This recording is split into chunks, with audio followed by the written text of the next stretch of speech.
자, 이제 305페이지 그 양가로 이번에 1주택의 범위를 보겠습니다. 그러니까 1세대가 1주택을 가지고 있으면 되는데 그 주택의 정의가 나옵니다. 그 동그라미 1번에 뭐라고 되어 있냐면 주택이란 허가 여부나 공부상의 용도 구분에 관계없이 사실상 주거용으로 사용하는 건물을 말한다. 그러니까 우리 세법은 항상 실질과세 원칙에 따라 사실상의 용도를 가지고 판단한다는 얘기죠. 주택 여부를. 근데 그 실제 용도가 분명하지 않으면 할 수 없이 그때는 뭘로 가겠어요? 공부상으로 가겠죠. 자, 그리고 얘는 얘도 같이 기억합니다. 토지까지 같이 비과세, 토지. 이 토지는 무제한 아니라 했죠. 무제한 아니고 도시지역 안은 주택 정착 면적의 5배, 밖은 10배까지를 부속 토지로 본다. 이때 조심할 건 그 정착 면적 계산할 때 그 미니 강의에 뭣도 같이 기억해라. 무허가 정착 면적도 포함한다. 그러니까 무허가 정착 면적까지 포함해서 그거의 5배, 10배로 간다는 얘기죠. 그러니까 우리가 5배, 10배만 외우시면 안 되고 그 부분까지 같이 기억을 해 주시면 되고요. 이번에 주택의 판단이 나옵니다. 그래서 겸용주택이 나오네요. 자, 우리 겸용주택이라는 것은 일부는 주택, 일부는 상가로 되어 있다는 얘기죠. 그래서 이걸 겸용주택 그러는데 이때 겸용주택은 양도세는 뭐라고 되어 있어요? 주거 부분이 주택 부분이 주거 이외보다 크면 전부 다 주택. 그죠? 작거나 같으면 뭔 됐어요? 주거 부분만 주택으로 본다. 주택 부분만 주택으로 본다 그랬죠? 이렇게 기억하시면 됩니다. 그러니까 이게 조심할 게 이 재산세도 이게 나오죠. 겸용주택이. 그죠? 근데 재산세는 어떻게 돼 있어요? 재산세는 한 동, 한 구 이렇게 구분하잖아요. 그죠?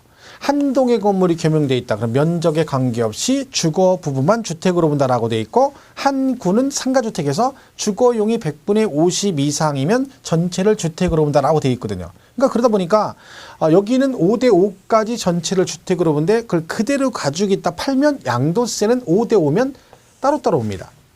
그러니까 양도세는 커야 돼요. 주거분이 커야지 전체 주택이고 재산세는 5대 5까지. 이걸 구분을 하셔야 되는 거죠. 헷갈리지 않고. 그죠?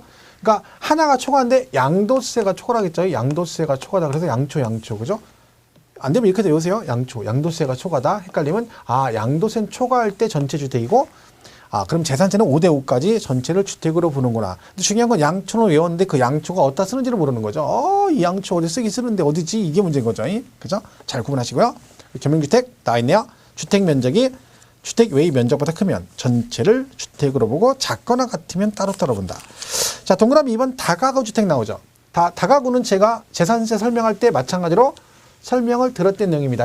다가구 주택은 건축법상 단독주택입니다. 그죠? 근데 이제 얘가 세법 규정을 적용할 때는 얘가 단독주택처럼 보는 경우도 있고 공동주택처럼 취급하는 경우도 있다 그랬죠. 그래서 우리가 양도세는 뭐 한다 했어요? 양도세는 가구별로 양도하지 않고 하나의 매매 단위로 양도하면 얘는 뭘로 본다? 전체를 하나의 주택으로 본다. 근데 양도세는 단독으로 보는 거죠. 그래서 우리가 원투룸이 비과세가 되는 거라고 했잖아요. 방이 12개짜리인데 그거 하나 가지고 있어. 2년부에서 비과세죠. 왜? 전체를 하나의 주택으로 보기 때문에 그렇다. 그럼 재산세는 자동으로 본다 했어요. 각각 독립된 한 구를 하나의 주택으로 본다 해서 재산세는 각각 독립된 이렇게 돼 있고 양도세는 비과세를 받는다는 얘기는 각각으로 보게 되면 비과세가 안 된다 했잖아요. 그죠? 그래서 양도세는 전체를 하나의 주택으로 본다. 이 부분도 재산세랑 맞물려서 기억을 하셔야 되는데 다가구 뭐라고 돼 있어요? 다가구는 한 가구가 독립하여 거주할 수 있도록 구획된 부분을 각각 하나의 주택으로 본다. 다만 해당 다가구 주택을 구획된 부분별로 양도하지 않고 하나의 매매 단위로 하여 양도하는 경우는 그 전체를 하나의 주택으로 본다. 그 하나의 매매로 하면 전체를 하나의 주택으로 본다는 얘기죠. 양쪽에 나오기 때문에 이것도 여러분이 구분을 좀 해두셔야 되고요. 근데 공동소유 주택이라고 돼 있죠. 집 하나를 여러 명이 공동소유하고 있다. 그럼 양도세는 뭐 한다 했죠? 각각 개개인이 1주택을 소유한 걸로 봅니다. 공동소유. 그죠?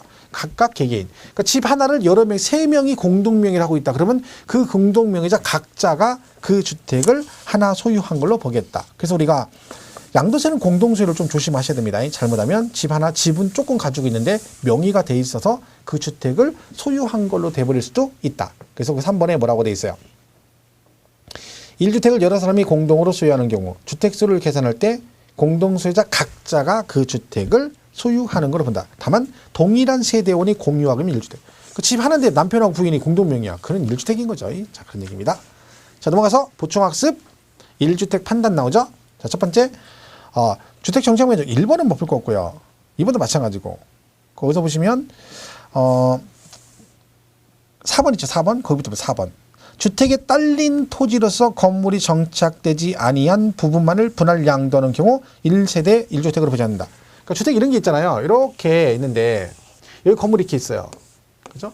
그러면 얘가 건물이고 얘가 부속 토지니까 전체가 1세대 1주택 부속 토지로 비과세가 되는데 이렇게 분할해버리면 이쪽은 건물이 없잖아요.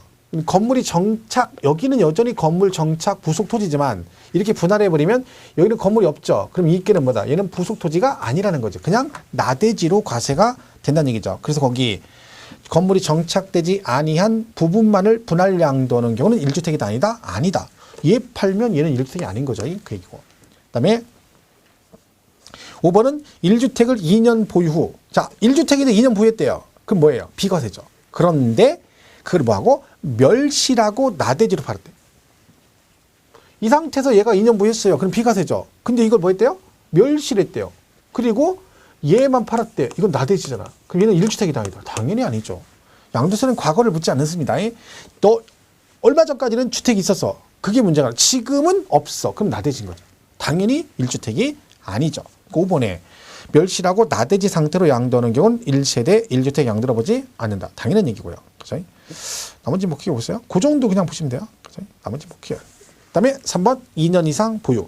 자, 그럼 이제 얘가 1주택을 가지고 있고 보유를 2년 이상 하면 비과세를 받을 수 있습니다. 우리가 보유 기간은 뭘 가지고 따진다? 공부상으로 따집니다. 공부상. 등기부등본이나 토지대장이나 건축물 대장을 가지고 보유 기간을 따지고, 거주 기간은 뭘 가지고 따진다? 등본상 전입일로부터 전출일을 말합니다. 자, 그래서 얘가 기본이 보유를 2년 해야 되는데 일정 지역은 거주도 2년을 해야 된다. 그래서 원칙의 1번 1세대가 양도일 현재 우리나라에 1주택을 보유하고 해당 주택의 보유 기간이 2년 이상인 것을 말한다. 보유 기간이 2년 이상이 되는 거죠. 근데 거기 가로 안에 비거주자가 해당 주택을 3년 이상 계속 보유하고 그 주택에서 거주한 상태로 거주자로 전환된 경우는 해당하는 거주자의 주택인 경우는 뭔다? 3년. 그러니까 비거주자가 거주자로 전환될 수도 있잖아요. 그래서 걔가 나중에 그 집을 팔 때는 보유 기간을 최소 몇 년? 3년 이상은 돼야지 비과세가 된다는 얘기죠. 왜냐하면 비거주자가 거주자로 전환됐는데 걔도 2년만 보유하면 비과세 주겠다. 그렇지 않겠다는 거지. 왜? 너는 비거주자니까 전환돼도 최소 3년은 된다. 그런 얘기죠. 동그라미 2번. 취득 당시 주택법에 따른 조정 대상 지역에 있는 주택의 경우는 해당 주택의 보유 기간이 2년 이상이고 그 보유 기간 중 거주 기간이 몇 년? 2년 이상인 경우를 말한다. 그러니까 여러분이 조정 대상 지역에 있는 주택을 샀다는 거죠. 그죠? 그러면 걔는 뭘 해야 된다? 보유도 2년 해야 되지만 거주도 2년을 해야 된다.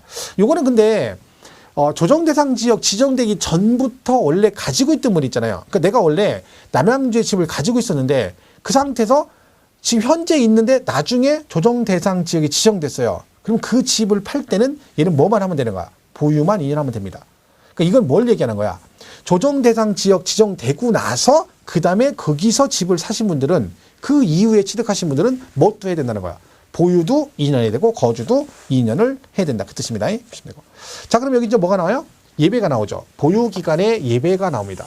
내가 2년 보유하지 않았어도 보유한 걸로 봐서 비과세 해주겠다. 그런 거죠. 첫 번째가 뭐라겠어요? 건설 임대주택이죠. 민간 건설 임대주택. 그죠? 얘는 뭐라겠어요? 내가 그러니까 이게 뭐예요? 그런 거 있잖아요. 왜? 일정 기간 동안 의무 임대했다가 의무 임대 기간 끝나면 분양 전환하는 임대주택을 말합니다. 이런 것들은 뭐 한다 했어요? 걔네들은 그 집에 세 들어간 임차일로부터, 그러니까 얘가 갑이 이 집에 세를 들어가서 이날 들어간 임차일이에요. 그죠? 그리고 여기서 5년을 살았어. 그죠?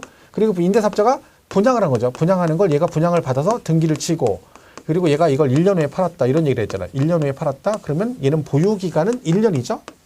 그죠? 왜? 등기 치고 나서부터 보유하는 거라 했잖아요. 근데 얘는 보유를 1년밖에 안 됐지만 뭘 했으면 요 임차일로부터 양도일까지 여기서 뭘 했으면 5년 이상 뭐 했으면 거주했으면 살았으면 보유 기간에 관계없이 비과세 주겠다. 그죠? 그런 얘기죠. 그래서 얘는 여기서 5년 거주했으면 등기치고 하루 있다 팔아도 비과세 받을 수 있다. 그 첫 번째 내용이 그거죠. 기억번에. 굵은심을 이것이 뭐예요? 당해주택의 임차일부터 양도일까지 거주기간이 5년 이상이면 비과세. 그죠? 이거는 수용이죠. 수용은 무조건 뭔다 했어요. 강제 수용된 거니까 무조건 비과세. 보유, 거주 관계없이 수용은 무조건 비과세다 그랬죠. 수용은 무조건 비과세다. 근데 얘는 뭐예요? 짜투리 있다 했죠? 짜투리. 수용되고 남아있는 짜투리 잔존주택은 추가 수용은 안 되지만 그 수용된 날로부터 5년 이내 팔면 너도 뭐는 해주겠다? 비과세는 받을 수 있다. 그런 얘기죠. 그래서 니은번의 근입니다. 근데 그 부속토지 가로치고 사업인정 고시일 전에 취득한 주택 및 그 부속토지 안 한다. 그러니까 여러분이 이 집을 샀는데 수용이 됐는데 이 집이 사업인정 고시 나기 전에 샀어야 되는 거죠. 사업인정 고시가 났다는 얘기는 수용을 하겠다는 얘기잖아요. 이미 수용하기로 결정됐는데 그 다음에 집을 산 다음에 수용됐는데 보유 2년 못해서 비과세 이렇게 안 해주겠다는 거예요. 그러니까 적어도 사업인정고시 나기 전에 집을 샀어야 되죠. 그런데 걔가 수용이 됐어. 그때는 보유 거주 관계없이 비과세 해주겠다. 그런 얘기죠. 그리고 짜투리는 5년 이내 팔면 너도 비과세는 해주겠다. 그 다음 뭐 있어요? 외국으로 이민 간다 했죠? 외국으로 이민을 가거나 이민은 안 가지만 뭐하면 1년 이상 장기간 해외로 뭐하는 경우 출국하는 경우도 있죠. 이 경우도 뭐다? 보유 거주 관계없이 무조건 비과세 해주겠다. 단 얘가 안 팔릴 수가 있다 했잖아. 이민 가야 되는 집이 안 팔려. 출국해야 되는 집이 안 팔려. 못 팔고 나갈 수도 있다 했죠. 그때는 어떻게 하면 된다 했죠? 못 팔고 나가면 걔는 어떻게 하면 된다? 출국일로부터 2년 이내 파시면 뭐는 받을 수 있다. 비과세 받을 수 있습니다. 보유 거주 관계없지만 대신 2년을 팔아야 된다. 이런 거 시험에 이제 뭐 출국 후 3년 후에 양도한 경우 비과세 뭐 이런 식으로 나오는 거죠. 그럼 땡 틀린 거죠. 잡으시면 되고. 그래서 디귿은 해외 이주, 리을은 1년 이상 국외 거주. 둘 다 보유 거주 관계없는데 두 개 다 뭐 있어요? 출국 일로부터 2년 이내 파는 경우에 하나여 비과세 받을 수 있다. 그 얘기죠. 그리고 다섯 번째가 이제 여기서 1년 이상 뭐만 했으면 거주. 그죠? 살았으면 그런 얘기죠. 부득이한 경우 뭐 있어? 치약상 형편. 그렇죠? 학교 때문에. 그러니까 학교를 타 지역으로 진학해서 너무 멀어서 학교를 통학하기 힘들어. 이사 가야죠. 1년만 거주하고 팔면 비과세. 애들은 안 된다 했죠? 유치원, 초등학교, 중학교는 안 됩니다. 그죠? 고등학생부터 되고요. 그 다음에 질병치료. 그죠? 질병치료. 얘가 학교를 어디 간다고요? 학교를 얘가 고등학교를 어디로 진학했어? 강원도 횡성으로 간다 했죠? 강원도 횡성. 왜? 한우 먹으러? 아니고. 강원도 횡성 가면 민족사관고등학교 있다 했죠? 얘가 공부를 겁나 잘해가지고 글리 간 거야. 출퇴근 힘들죠? 이사 가야 되죠? 자, 또 식구 중에 누가 편찮으세요? 아파요? 그죠? 왜? 공기 맑고 물 맑은 데로 가서 질병치료 간호를 해야 되는데 너무 멀어. 어디로 가서? 강원도 횡성으로. 너무 멀죠? 이사 가야 돼요. 남편이 직장이 발령나서요. 어디로? 강원도 횡성으로 직장 발령나서 어쩔 수 없이 가는 거죠. 그죠? 그런 경우는 전부 다 부득이한 경우에 해당되잖아요. 그리고 학교폭력 같은 거 있으면 학교폭력. 얘가 학교폭력 때문에 그 학교를 다닐 수가 없어서 전학을 가야 돼. 그죠? 이런 경우도 부득이한 경우니까 이사를 가면 비과세 해주는데 뭘 못해도 2년 보유 못했어도 1년 이상 뭐만 했으면 거주만 했으면 보유기간에 관계없이 비과세 해주겠다. 대신 이사를 어디로 가야 된다? 타 시군으로 가야 됩니다. 동일 시군은 안 됩니다. 왜? 동일 시군은 같은 데로 가면 멀어서 이걸 해주겠다는 건데 같은 시에서 가고 나서 너무 멀어서 안 돼. 이건 인정 안 되는 겁니다. 그죠? 그걸 우리가 좀 조심을 하시면 되죠. 그러니까 그래서 거기 보시면 308페이지 미음번에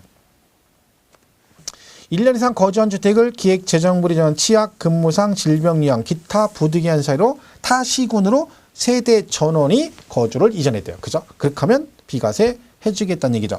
보충학습에 나와 있어요. 그래서 거기 가나다라에 그죠? 초등학교, 중학교 제외하고 그 다음에 직장 변경, 그 다음에 질병치료, 그 다음에 학교폭력 때문에 간다. 그죠? 어디로? 단대로.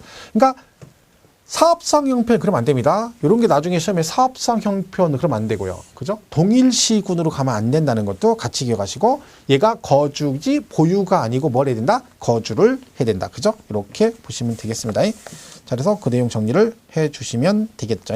자, 이렇게 해서 보시면 되겠습니다. 자, 그 다음에 뭐 거기 이번에 뭐 다음에 조정대상 지역 내서 다음은 거주 기간을 제한을 받지 않는다. 그러니까 원래 조정대상 지역은 2년 거주를 해야 되잖아요. 그래서 예외가 있다는 거죠. 기억번에 뭐라고 돼 있어요? 거주자가 해당 주택을 임대하게서 소득세법 따른 등록과 임대사업자 등록을 한 경우. 그러니까 여러분이 임대사업자 등록을 하게 되면 뭘 안 해도 된다는 거예요. 2년 거주는 하지 않아도 된다는 얘기죠. 2년 거주를 하지 않아도 된다. 그죠? 그러니까 근데 이제 의무 임대 기간이 채워야 되는 거죠. 뭐 4년이면 4년, 8년이면 8년 채워야 됩니다. 중간에 팔아버리면 안 되는 거죠. 그죠? 아니면 중간에 팔거나 뭐 이번에 추가된 게 그 임대 보증금이나 연간 임대료 증가율이 5% 초과하면 안 됩니다. 그러니까 이번 강화된 건데 그거 뭐 이거 정도까지 나오진 않을 거예요. 그러니까 임대사업자를 냈는데 그 임대주택이 의무 임대 기간 안 채우면 비가 2년 거주를 해야 되고요. 그 다음에 또 뭐 있다는 거예요. 얘가 의무 임대 기간 채웠어도 연간 임대료 증가, 보증금이나 임대료 증가율이 5%를 초과하면 안 됩니다. 이거 규제한 거죠, 완전히. 그 기간 안에 5% 초과하면 무조건 안 된다는 거죠. 그게 이제 전제 조건이에요. 그죠? 그리고 니은에 조정 대상 지역 공고가 있은 날 이전에 매매 계약을 체결하고 계약금을 지급한 사실이 증빙되면 뭐 한다? 얘는 2년 거주하지 않아도 됩니다. 그러니까 내가 조정 대상 지역 공고 있기 전에 이미 집을 산 건 아닌데 아직 계약을 했어. 계약금. 계약하고 계약금을 줬다는 거지. 그죠? 그럼 실제 취득은 조정 대상 지정된 다음에 취득한 거잖아요. 그러면 원래는 2년 거주를 해야 되잖아요. 근데 걔는 이미 그 전에 계약을 하고 계약금을 지급하고 그게 증빙이 되면 그러면 너는 뭐다? 나중에 그 집을 팔더라도 2년 거주하지 않아도 뭘 해주겠다. 보유만 하면 비과세를 해주겠다. 그 얘기입니다. 그래서 그 예외가 있다는 거죠. 보시면 되고요. 자, 동그라 3번은 이제 보유기간과 거주기간을 채우는데 다음의 경우는 뭐 한다? 보유기간, 거주기간 따질 때 통산한대요. 그래서 기억번에 뭐라고 돼 있냐면 멸치를 내가 재건축했다네요. 그죠? 이런 거죠. 집 이렇게 있는데 얘가 1년을 보유했어요. 그죠? 1년 했는데 여러분 지나가다가 이제 뭐 했다는 거야? 술 먹고 들어가다가 비틀비틀하다가 해서 툭 해서 머리를 툭 받았더니 집이 무너져 버린 거야. 그죠? 그죠? 무너졌어요. 다시 어떻게 지어야 되죠? 다시 친 거죠. 그리고 1년을 보유했어요. 자, 그럼 여러분 보세요. 여러분 술 먹고 들어가다가 집을 술 차가 지나가다 머리를 툭 받은 대덮불을 딱 받은 집이 무너졌어. 그 무너진 걸 새로 짓는 걸 뭐라 그래요? 그럼 무너지고 새로 지었어요. 그걸 뭐 한다고 그래? 그쵸? 재건축한다고 그래요. 그 제가 수업 시간에 학원에서 물어보면 자, 제가 머리를 땅 받아가지고 무너져서 새로 지었습니다. 그럼 이걸 뭐라고 하죠? 그럼 막 갑자기 막 개축이니 뭐 재축이니 뭘 말도 안 신축이니 막 말도 안 얘기합니다. 그거는 지금 공법 얘기잖아요. 그죠? 개축 재축은 공법 얘기지. 세법을 한 사람은요 개축이 뭔지 재축이 뭔지 몰라요. 그죠? 우린 그런 거 몰라. 그냥 새로 지은 거지. 그지 뭐요? 재건축한 거지. 재건축. 그죠? 근데 여러분은 공법에 막 갖다 대입하면 안 되는 거지. 재건축. 새로 지었네요. 재건축했네요. 자, 그럼 얘가 이게 노후가 돼서 집이 오래되거나 불이 나거나 해서 부시고 새로 지면 재건축한 거죠. 그럼 이때 이거를 1년 보유하고 있다가 재건축해서 다시 1년 후에 얘를 팔았어요. 그럼 이때 보유기간은 얘는 몇 년이라는 거야? 2년이라는 얘기지. 이거 통산한다. 왜? 이걸 얘가 팔고 이걸 산 게 아니죠. 여기다가 다시 지은 거니까 어떻게 하겠다는 거야?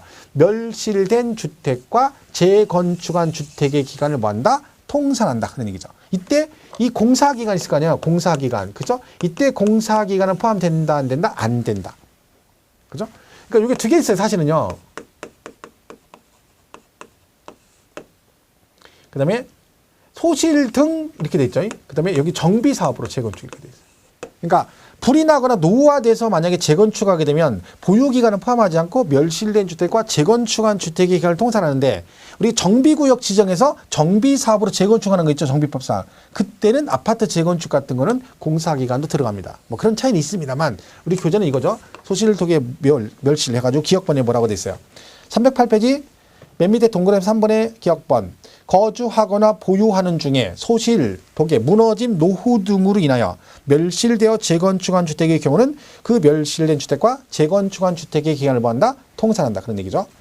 니은 비거주자가 해당 주택을 3년 이상 계속 보유하고 그 주택에서 거주한 상태로 거주자로 전환된 경우는 해당 주택에 대한 거주 및 보유 기간을 통산한다. 그러니까 일본에 뭐라 그랬어요? 일본의 미치코가 부산에 집을 사가지고 걔가 비거주자죠. 그리고 그 집을 뭐 했다는 거 3년 이상 계속 보유하고 그 집에 살고 있는 상태에서 앞집에 삼들이랑 눈이 맞아 결혼하게 되면 결혼은 뭐가 생긴다고요? 얘가 생기는 거 아니라 있죠? 결혼해서 주소가 생기죠. 주소가 생기면 얘는 뭐야? 비거주자에서 거주자로 전환이 된 거지. 그랬을 때는 어떻게 한다는 거야?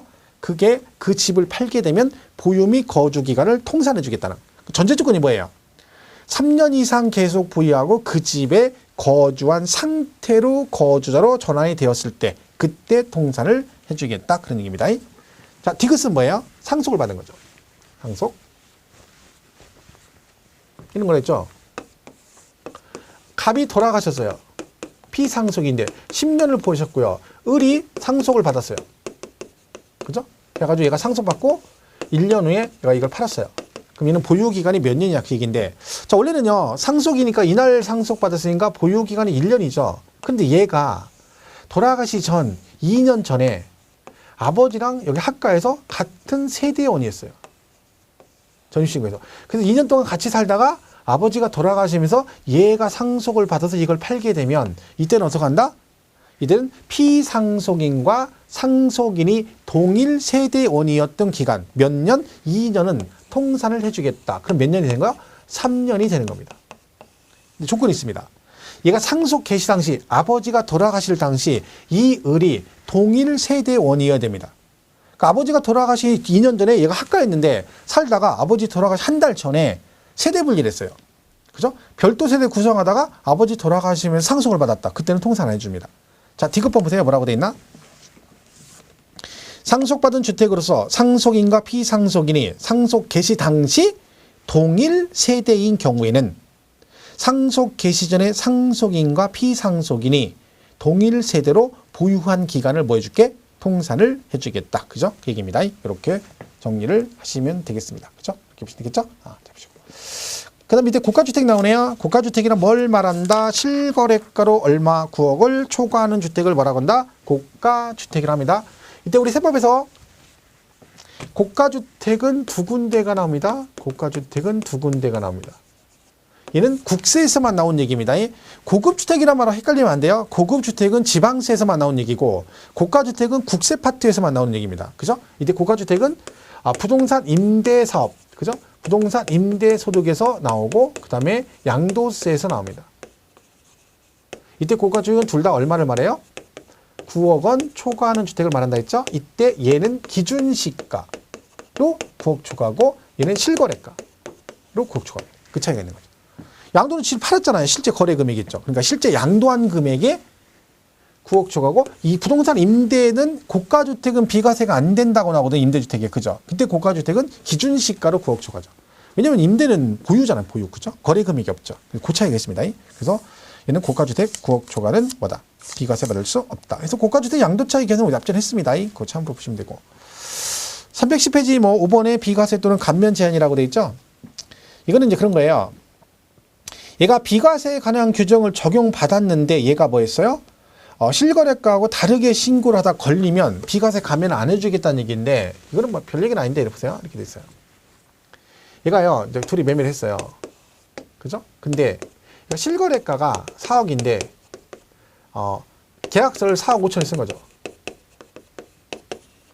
업계약 쓴 거죠. 5천만 원 업에 쓴 거죠. 그죠? 근데 원래 얘가 비과세 대상이에요. 비과세.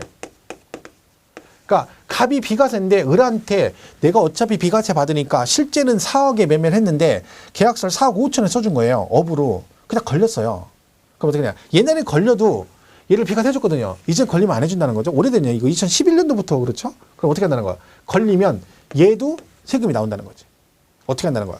얘가 걸리잖아요. 그럼 얘가 비과세 대상이 아니라고 생각하고 양도세 계산을 해요. 그러니까 원래는 얘가 세금에서 1억이 나왔어. 그러니까 원래는 얘가 1억을 세금을 내야 되는데 비과세를 받은 거죠. 근데 걸렸어요? 그럼 그 1억하고 요 차익 있죠, 차익. 실거래 계약서하고 없은 거 얼마? 5천 있죠. 요 두 개를 비교해서 둘 중에 작은 금액 얼마? 5천만 원을 얘가 비과세 받을 금액에서 차감해요. 그럼 5천만 원만큼 비과세를 안 해준다는 얘기지. 그럼 얘는 원래 1억을 비과세 받았었는데 5천만 원 비과세 안 해주니까 걸리면 얘한테 세금이 얼마가 나온다는 거야? 5천만 원이 나온다는 얘기죠. 그럼 얘는 다운 한번 써주고 세금 5천을 내야 되는 거야. 그냥 결론적으로 절대로 비과세 대상이라고 해서 다운이나 업을 써주면 된다 안 된다? 안 된다는 얘기입니다. 그죠? 해주면 안 된다는 거죠. 왜? 물론 해줘도 됩니다. 에이, 뭐 해주면 뭐 되지, 뭐 걸리면 내지, 뭐 그까지 5천 가진 건 돈밖에 없는데 뭐 5천 내지. 그 5천 원 얘기하는 거 아니에요? 이 5천이 5천 원 얘기하는 거 아니에요? 5천만 원. 그죠? 잘 세상 잘해야 돼요. 큰일 납니다. 그래서 그게 그 얘기예요. 5번이 부동산 및 부동산에 관한 권리를 매매하는 거래 당사자가 매매 계약서의 거래가액을 실지 거래가액과 다르게 적은 경우에는 해당 자산에 대해서 양도세 비과세 또는 감면에 관한 규정을 적용할 때 비과세 또는 감면 받았거나 받을 세액에서 다음 구분에 따른 금액을 뺀다. 그래서 여기서 이러면 적은 금액을 빼가지고 비과세를 안 해주겠다. 뭐 그런 얘기네요. 이렇게 보시면 되겠습니다. 자, 그렇게 정리를 하시면 되겠고, 그죠?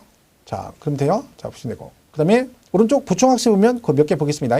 1번 대지와 건물을 동일한 세대 구성원이 각각 소유하고 있는 경우도 1세대 1주택으로 본다. 원래 대지 건물 소유자가 다르면 따로따로 보거든요. 근데 주택인데 이렇게 돼 있다는 거죠. 갑을. 근데 얘네 둘이 동일 세대원이면 남편, 부인 이러면 전체를 1주택으로 보겠다는 거지. 근데 얘네 둘이 같은 세대원이 아니면 토지는 주택의 부속 토지로 인정이 안 된다. 얘기입니다. 그래서 1번에 그렇고 2번 대지와 건물을 동일한 세대 구성이 아닌 자가 각각 소유하고 있는 경우는 대지 소유자는 1주택으로 본다. 그죠? 그러니까 동일 세대원이면 전체 주택, 아니면 이 대지는 주택 부속 토지로 인정이 안 된다. 그런 얘기입니다. 그 다음에 5번은 1주택을 둘 이상의 주택으로 분할하여 양도하는 경우 먼저 양도하는 부분은 1주택 양도로 보지 않는다. 이게 무슨 얘기예요? 지금 이런 얘기 있죠? 집이 두 개가 있어 이렇게. 동일 대지에 건물이 두 개가 있는 거죠. 이렇게. 그죠? 이렇게 분할했다는 거지. 그럼 양쪽 다 주택이 있잖아요. 건물. 그럼 얘는 1세대 2주택이라고 생각하면 돼. 이렇게 분할하면. 집이 두 개래요. 그러면 여러분 2주택이면 먼저 파는 주택과 나중에 파는 주택 중 어느 걸 1세대 1주택으로 봐줍니까? 당연히 마지막에 남아있는 게 1주택이죠. 그럼 두 개 중에 먼저 파는 주택은 1주택이 아니겠지. 그죠? 그래서 거기 5번에 주택으로 분할하면 먼저 양도하는 부분은 1주택 양도로 보지 않는다. 그죠? 이렇게 보는 거고요. 그 다음에 8번 보면 여러분 집이 두 개인데 속세를 떠나기로 했어요. 속세를 떠나서 집을 팔고 가려고 했는데 속세 떠나고 집을 두 개를 동시에 팔라고 내놨어요. 그랬더니 때 안 팔리는 집이 속세 떠난다니까 이왕 떠나는 거 빨리 떠나라고 오늘 두 개가 다 팔려버렸네. 동시에 두 개가 다 팔렸어. 그럼 두 개니까 순서를 정해줘야죠. 왜? 먼저 파는 건 2주택, 나중에 파는 건 1주택이잖아요. 그럼 선택을 어떻게 하느냐? 그는 오야마입니다. 그죠? 여러분 알아서 하라는 얘기죠. 여러분이 선택하는 순서에 따라 양도한 거로 봐주겠다. 그렇죠? 그러니까 침을 튀기든 고무실을 던지든 네가 알아서 순서를 정해주면 그 정해진 순서대로 파는 걸로 봐주겠다. 그게 8번이네요. 두 개 이상의 주택을 같은 날에 양도한 경우에는 당의 거주자가 선택하는 순서에 따라 주택을 양도한 거로 보겠다. 그죠? 이렇게 보시면 되겠죠? 자, 뭐 그렇게 보시면 되고. 자, 이게 이제 그런 얘기고요. 자, 이제 마지막 1세대 1주택에서 이제 1주택 특례가 나옵니다. 집이 두 개인데 하나로 봐주는 특례라고 했죠? 요거. 자, 이건 뭐야? 일시적 이주택. 여러분 집이 하나 갖고 있어. 그죠? 근데 이 집을 팔기 전에 새로 집을 하나 샀다? 그 집이 두 개가 됐다는 얘기죠? 자, 그러면 얘를 팔면 뭘? 얘를 팔면. 우리 1주택 특례는 뭐가 중요하냐면 어느 집을 먼저 파느냐 순서가 중요합니다. 근데 잘 모르면 뭘 팔아라? 기존에 있던 집을 무조건 먼저 팔면 돼요. 그죠? 그럼 얘를 먼저 파는 거죠. 그럼 얘가 현재 몇 주택인데? 2주택인데 몇 주택으로 봐주겠다? 1세대 1주택으로 봐주겠대요. 그럼 조건 있죠? 자, 얘는 뭐예요? 이 집 사고 몇 년 지나고, 그죠? 1년 이상이 지난 다음에 얘를 사야 되고, 그리고 이걸 산 날로부터 얘를 몇 년 안에 팔면 3년 이내 팔면 얘는 뭐 해주겠다? 현재 몇 주택인데 2주택인데 1세대 1주택으로 봐주겠다. 해서 비과세한다. 그러면 안 된다겠죠? 1주택으로 봐서 집이 두 개인데 이 조건을 갖춰 팔면 1주택으로 봐주겠다는 거야. 그럼 비과세까지 받으려면 뭘 해야 돼요? 보유를 2년 해야 돼. 했는지 안 했는지 모른다겠죠? 이때는 그런가 봐요. 1주택으로 본다 그러든가 1주택으로 봐 비과세 규정을 적용한다라고 해야 됩니다. 그 구분 잘 하시라겠죠? 자, 그래서 거기 312페이지 1번에 일시적 1세대 2주택 그랬죠? 읽어볼게요. 동그라미 1번. 국내 1주택을 소유한 1세대가 그 주택을 양도하기 전에 다른 주택을 취득함으로써 일시적으로 2주택이 된 경우 종전주택 취득한 날로부터 몇 년 지나고 1년 이상이 지난 후 다른 주택을 취득하고 그 다른 주택을 취득한 날로부터 3년 이내에 뭘 팔아라? 종전주택을 팔면 되는데 가로 안에 뭐라고 돼 있어요? 종전주택이 조정대상 지역에 있는 상태에서 조정대상 지역에 있는 신규주택을 취득하면 신규주택 취득한 날로부터 2년. 그러니까 여러분이 원래 집이 하나 있어요. 조정대상 지역에 집이 하나 있는 거야. 근데 이번에 또 집을 하나 샀다는 거지. 조정대상 지역 집을. 그러면 얘가 조정대상 지역이 있는데 이거를 또 조정대상 지역 집을 샀다는 거지. 그럼 얘는 1년 지나고 사고 이때는 3년이 아니라 몇 년 안에 팔아야 돼? 2년 이내 팔아야 1주택으로 봐주겠다는 거지. 3년이 아니라 2년. 강화된 거죠. 그렇죠? 그 얘기입니다. 자, 그래서 비과세 규정을 적용한다. 그죠? 이렇게 되는 거고. 정리하면 되죠? 나머지 볼 거 없습니다. 자, 오른쪽 상속. 자, 이번엔 상속이에요. 상속. 자, 여러분 집이 하나 있어. 근데 뭘 받았어요? 상속을 받아 집이 두 개 됐다는 얘기죠. 자, 얘는 뭘 팔아라? 당연히 1 파는 거죠. 그죠? 이는 기간 제한 없습니다. 대신 일반 주택을 먼저 팔았을 때만 뭘로 보여주겠다? 얘는 1주택으로 봐서 비과세 규정을 적용한다. 그런 얘기입니다. 우리 교재는 뭐 단독 상속받은 경우, 뭐 공동 상속받은 경우 복잡하게 나와 있는데 그거 다 풀 거 없습니다. 왜냐면 예를요, 이 주택을 단독 상속받건 공동 상속받건 상관없습니다. 단독 상속받아도 상속받은 주택이고 공동 상속받아도 상속받은 주택이잖아요. 결국은 이걸 먼저 파는 거니까. 그죠? 근데 이제 공동 상속받으면 이런 게 있습니다. 집이 하나인데 갑을명이 공동 상속받잖아요. 그럼 아까 제가 양도세는 공동소유면 각각 개개인이 1주택으로 본다 했잖아요. 근데 이 공동상속은요. 상속을 공동명의 받으면 이때는 지분이 제일 많은 사람 주택으로 봅니다. 각각이 아니라. 얘가 5대 50%, 25%, 25% 이렇게 3명이 공동명의로 돼 있어. 공동상속을 받아서. 그러면 각각 1주택이 아니라 갑만 주택으로 봅니다. 나머지 주택을 안 본다는 거지. 그죠? 근데 얘가 만약에 공동상속이 아니라 그냥 공동명의다. 사가지고 공동명의했다. 그럼 지분 상관없이 각각 1주택. 공동상속은 지분이 제일 많은 사람 주택으로 봅니다. 근데 어쨌든 뭐 결국 상속을 공동이든 단독이든 결국 상속받은 주택은 이렇게 되면 얘를 파는 건 아니니까 결국 뭐라는 거죠? 일반 주택 팔아니까 똑같은 얘기예요. 그걸 굳이 뭐 읽을 필요 없습니다. 중요한 건 기간 제한 없이 뭘 팔아야 된다? 그죠? 상속받은 주택 팔면 안 되고 기존에 있던 원래 있던 일반 주택을 먼저 팔았을 때만 뭐 한다. 그때만 인정을 해주겠다. 그런 얘기입니다. 되겠죠? 자, 그래서 그거 그냥 기간 제한 없다는 거 잘 기억하시고, 그리고 뭘 팔으라고요? 일반 주택을 먼저 팔았을 때만 뭐 한다. 인정을 해주겠다. 그런 뜻입니다. 그거 잘 기억하시면 되겠죠? 기간하고 보시면 돼요. 상속. 자, 보시면 되고. 그 다음에 314페이지 3번에 동거봉양 나오죠? 이건 또 뭐예요? 동거봉양 혼인이죠? 동거봉양. 뭐 작년 시험에 나왔던 거죠. 부모님을 자녀가 따로 살고 있는데 뭐 있다는 거? 합가하거나 남녀가 결혼해서 집이 2개가 됐다. 그런 얘기를 했죠. 이렇게 된 거죠. 자, 이건 뭐라겠어요? 부득이한 경우에 해당된다 했죠. 부모와 자식 간의 합가, 부모를 모시려고 얘가 합가하기 때문에 뭐 부모 모시려고 한 건 아니겠지만 합가를 했다잖아요. 그리고 결혼해서 집이 2개가 됐다는 거죠. 결혼해서. 그럼 이 투기 목적이 아니잖아요. 결혼을 하는데 뭐 투기하려고 결혼한 거 아니라 했죠. 그죠? 말씀 주셨죠? 이거는 뭐 남편이 집이 있는데 여자가 결혼하면서 집을 하나 가져갔다는 얘기죠. 그러면 뭐 이건 좋은 케이스는 아니죠. 여자가 남편을 무시해가지고 집을 못 살까봐 자기가 혹시 몰라 사온 거잖아요. 그죠? 별로 좋은 케이스는 아니라 했죠. 근데 남자가 마음이 넓어서 이해를 하고 나니까 집이 2개가 됐다. 그런 얘기죠. 어쨌든 여자가 집이 있다는 건 좋은 현상이 됐죠. 그죠? 여자가 뭐 백조인데 집이 있다는 얘기는 놀고 있는데 집이 있다는 건 처갓집이 부자라는 얘기를 했고, 그죠? 아니면 여자가 커리어 우먼이거나 아니면 뭐 돌싱이거나, 그죠? 이혼하면서 위자료를 받아온 걸 가지고 오신 거죠.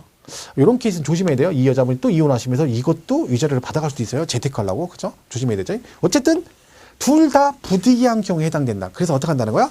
얘는 몇 년 안에? 10년 이내. 얘는요. 5년 안에. 아무거나 먼저 파는 주택은 1주택으로 봐서 비과세 규정을 적용하겠다. 이게 올해 작년에 개정된 거 있죠. 5년에서 10년으로 바뀌었고 작년 시험에 출제됐고. 이거는 종합부동산세 나오죠. 종부세도 5년, 10년 동안은 각각 종부세 계산할 때도 별도 세대로 본다. 팔 때도 10년, 5년 이내 아무거나 먼저 파는 주택은 1주택으로 봐주겠다. 또 뭐 있다 있어요. 남자가 무주택인 자녀가 부모님을 동거봉양하기 위해서 합가해서 같이 사는데 여자는 집이 있는데 결혼해서 집이 2개가 됐다. 그런 얘기죠. 무슨 얘기야? 남편은 집이 없는데 부모랑 같이 살아. 근데 여자는 집이 있는데 결혼해서 같이 합가했대. 이런 여자를 뭐라고 한다 해서 신사임당이라는 데 있죠. 요새 이런 여자 없죠. 자기 집도 있는데 남편은 집도 없는데 시부모랑 같이 산다는 얘기지. 이런 경우도 기특하잖아. 그래서 뭐예요? 똑같이 5년 이내 아무거나 먼저 파는 주택은 1주택으로 봐주겠다. 그리고 우리 참고로 동거봉양이나 이런 식으로 연령대에 따라 혜택을 주는 건 세법은 다 만 60세부터입니다. 그러니까 60세부터 경제적 능력이 없다고 보기 때문에 그 만 60부터 다 혜택을 줍니다. 그게 기본이에요. 작년 시험 문제대 그것도 같이 언급이 됐었죠. 314페이지 보면 맨 밑에 3번에 동거봉양 나오잖아요. 그죠? 합친 날로부터 10년 이내. 오른쪽 보세요. 315페이지 맨 위에. 1주택을 보유하고 1세대를 구성하는 자가 1주택을 보유하고 있는 몇 살 이상? 60세 이상의 직계존속을 동거봉양하기 위해서 세대를 합침으로 2주택이 되면 합친 날로부터 몇 년? 10년 이내 먼저 파는 주택은 1주택으로 봐 비과세 규정을 적용한다. 배우자 직계존속, 그러니까 뭐 장인장모도 똑같고요. 그 다음에 두 분 중 한 명이 60세 미만이면 상관없습니다. 한 명만 60세 이상이면 되는 거야. 둘 다 60 이상이다 그러면 만약에 둘이 띠동갑이면 와이프가 60 될 때까지 기다리면 남편은 72세가 되는데 그때까지 남편이 살아있을지도 모르잖아요. 그죠? 그러니까 두 분 중에 한 분 이상만 60세 이상이면 된다. 미니 강의에 특례가 나와요. 그죠? 거기 보면 암이나 희귀성 질환 등으로 중대 질병이 발생해서 자식이 부모를 모셔야 돼요. 그런 경우는 60세 미만이어도 혜택을 주겠다는 얘기죠. 왜? 그건 부득이한 경우에 해당되기 때문에 그렇습니다. 혼인 나오죠? 혼인. 몇 년 안에? 5년 이내. 먼저 파는 주택은 1주택으로 봐 비과세 규정을 적용한다. 그죠? 잘 보시고. 5번에 문화재 주택하고 뒤에 농어촌 주택 특례는 뭐 세부적인 얘기까지는 볼 거 없습니다. 얘는 둘 다 기간 제한 없이 뭘 팔아라? 기존에 있던 일반 주택을 팔면 된다. 그 세부적인 얘기는 아직 나온 적은 없습니다. 사실은 우리 개정사항도 있긴 하지만 그 부분은 잘 언급이 안 되기 때문에 그냥 일반주택, 문화주택, 그 다음에 일반주택, 농어촌 주택은 둘 다 뭘 팔아라? 일반주택을 팔아라. 기간 제한이 있다 없다? 없다 정도 보시면 되고요. 그 다음에 317페이지 수도권 밖에 실수요 목적 특례라고 되어 있죠? 그게 뭐예요? 집이 하나 있는데 실수요 목적으로 수도권 밖에 집을 샀다는 얘기죠. 이 말은 뉘앙스가 기존의 집이 어디에 있다는 얘기예요. 결론은 수도권에 있다는 거죠. 수도권에. 그죠? 왜? 수도권 밖에 있는 집을 실수요 목적으로 샀으니까 기존 집은 수도권에 있다는 얘기죠. 그죠? 그랬을 때 얘를 팔면 1주택으로 봐주겠다는 거죠. 얘도 몇 년 안에? 3년 안에. 그죠? 이거 틀린 게 얘는 상관없어요. 실수요 목적 필요 없고 옆집, 앞집 상관없이 무조건 사면 돼요. 대신 얘는 1년 지난 다음에 사고 3년 이내 팔면 되는데 얘는요. 얘는 1년 지나고 이게 없어요. 왜? 실수요 목적 당장 필요해서 사는 건데 1년 지난 다음에 사야 돼. 그건 말이 안 되는 거잖아. 그죠? 얘는 그래서 요 제한이 없는 거죠. 차이점이. 그리고 얘는 그 부득이한 사유가 해소가 된 날로부터 3년 이내. 얘는 옆집 사이는 상관없고 무조건 1년 지난 다음에 사고 3년 안에 팔면 무조건 1주택으로 봐주겠다. 그러니까 7번 기준은 그러니까 수도권에 집이 있는 사람만 해당이 된다라고 볼 수 있습니다. 그래서 똑같이 사유가 해소된 날로부터 3년 이내 팔면 된다. 대신 뭘 조심해라? 1년 이상 지난 후 이게 없다는 걸 기억을 하셔야 됩니다. 8번은 이거예요. 1년 지난 다음에 이거 3년 안에 판다겠죠. 근데 얘가 뭐예요? 수도권의 공공기관이 이전인 거죠. 공공기관이 이전했어요. 그러니까 수도권에 집이 하나 있는데 세종시로 정부청사가 이사 갔어. 그죠? 그러면 그 집 사고 그때는 몇 년 안에? 5년 이내 팔아도 1주택으로 봐주겠다. 왜냐? 안 가니까. 지방을 안 가려고 하잖아요. 그러니까 혜택을 주겠다는 거지. 야, 너 세종시가 집 사. 대신 너 그 집 사고 원래 3년인데 너는 5년 안에 팔아도 내가 뭐 해줄게? 1주택으로 봐줄게. 그리고 뭣도 없어. 이것도 적용 안 해줄게. 이 맞는 거죠. 왜? 지금 직장 발령 나서 세종시로 가랑해놓고 집 산 지 6개월 만에 나는 얼른 내려갔더니 야, 너는 1년 안 지나고 샀으니까 너는 1주택 혜택을 볼 수가 없어. 말이 안 되는 거지. 그러니까 수도권의 공공기관 이전은 요거 3년을 몇 년? 5년 이내 팔아도 되고 뭐 또 적용 안 한다? 1년 이상 지난 후 이것도 적용이 안 된다. 그런 뜻입니다. 그게 당연한 얘기죠. 그래서 그게 8번 얘기입니다. 수도권 외의 지역으로 공공기관 이전 해가지고 거기 굵은 글씨 보면 뭐라고 돼 있어요? 주택을 취득한 날로부터 5년 이내, 5년 이내 종전주택 양도하면 1주택으로 봐 비과세 규정을 적용한다. 이 경우 해당 1세대에 대해서는 종전주택 취득한 날로부터 1년 이상 지난 후 다른 주택을 취득하는 요건을 적용하지 않는다. 이거 적용 안 한다는 얘기죠. 이거. 그다음에 9번은 장기 임대주택과 그 밖에 1주택이라고 돼 있죠. 그죠? 그러니까 여러분이 이건 잘 아는 얘기죠. 여러분이 임대주택 있고 거주주택 있고요. 그다음에 여기 가정 어린이집, 그죠? 어린이집용 주택 있고 내가 거주하는 주택이 있어요. 이게 얘기죠. 그러니까 여러분 임대사업자 내고 거주하는 집이 있고요. 집이 두 개인데 하나는 놀이방 용도로 쓰고 있고 내가 살고 있는 집이 있다. 그런 얘기죠. 이 두 케이스 다 뭘 팔아라? 그죠? 이 거주하는 집을 팔면 그런 얘기죠. 그러면 몇 주택으로? 1주택으로 봐주겠다. 그죠? 자, 전제 조건이 뭐예요? 대신 거주하는 주택을 팔기 때문에 둘 다 그 집에서 세대 전원이 2년 이상 뭘 했어야 돼요? 거주를 했어야 됩니다. 이게 전제 조건이에요. 그러니까 여기서 2년 거주를 안 했으면 혜택이 없다는 거죠. 그죠? 2년 거주를 반드시 해야 된다. 그럼 기간 상관없는 거죠. 대신 얘를 팔면 되는데 둘 다 뭘 해라고요? 2년 이상 거주가 전제 조건이다. 그런 얘기죠. 근데 사실은 317페이지 보면 9번에 장기 임대주택과 그 밖에 1주택이가 돼 있죠. 그 경우에 얘 팔 때, 요거 팔 때요. 요게 조건이 있어요. 이게 딱 한 번만 돼요. 생애. 그러니까 과거에는 이거 하고 거주주택 팔고 또 거주를 또 사서 거기 살다가 또 2년 거주 팔면 또 혜택을 줬는데 올해는 개정이 돼가지고 이제 한 번만 됩니다. 한 번만. 근데 그까지는 뭐 사실 나올지 않을 것 같아요. 우리 뭐 개정이 됐는데 이건 수정을 좀 하시는 게 좋긴 합니다. 그 자료실에 들어가면 그 정오표 있거든요. 거기 보고 몇 개 추가하시면 되는데 크게 중요한 얘기는 아닌 것 같아요. 뭐 이게 올해 뭐 이 부분까지 언급될 건 없고 전제 조건이 그냥 이것만 기억하시면 돼요. 얘네 둘을 팔아야 된다. 둘 다 뭘 해야 된다? 2년 거주했을 때만. 그죠? 그 정도 선에서 정의하시면 될 것 같습니다. 자, 그래서 거기에 뭐 9번하고 318페이지 10번의 장기 어린이집과 그 밖에 1주택에서 나와 있죠. 둘 다 거주주택을 파는데 뭘 해라? 2년 이상 거주를 해야 된다라고 정리를 하시면 됩니다. 잡으시면 되고. 자, 그래서 1주택 승리는 여기까지 정리하시면 되고요. 조합은 이쪽은 볼 거 없습니다. 그리고 321페이지 가면 14절에 뭐 있어요? 국외자산이 나와요. 국외자산은 뭐 많이 나오진 않습니다만, 그죠? 간단하게 정리를 하면, 자, 국외자산, 그거는, 보겠습니다. 가만있어 봐요. 그냥 이렇게 하죠. 여기 이거 1세대, 1주택, 2년 거주. 요 기본 개념 보시고, 요거는 다음 시간에 정리하겠습니다. 다음 시간에 국외자산 양도 간단하게 정리하고요.